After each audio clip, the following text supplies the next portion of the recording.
La foule est dense, comme pour un festival de musique. Et cette caméra qui filme, c'est la BBC.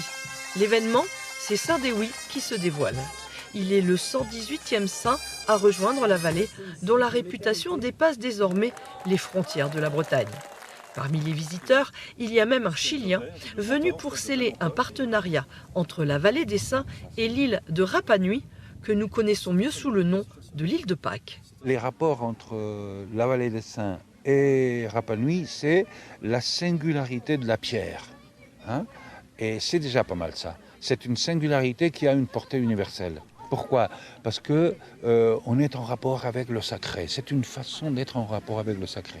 En installant des statues sur cette colline de Carnouët, les responsables du site ambitionnent d'instaurer un peu de pérennité dans ce monde où règne l'éphémère.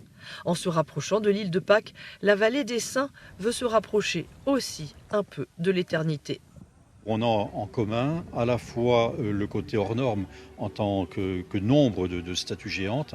Il y a un peu moins de 900 morailles sur l'île de Pâques. Notre projet, nous, c'est d'en faire un millier de statues menhirs. Et ces grands sites mégalithiques, ou plutôt anthropolitiques, c'est-à-dire de pierres levées à figure humaine, en fait, ne sont pas très nombreux dans le monde. Dont l'idée d'un partenariat, effectivement, s'est imposée presque naturellement. Dès l'année prochaine, des sculpteurs pourraient venir de l'île de Pâques pour se frotter au granit breton et livrer un moai à la vallée, qui comptera alors un saint un peu particulier. Un peu de Polynésie prendra ses quartiers à Carnouët.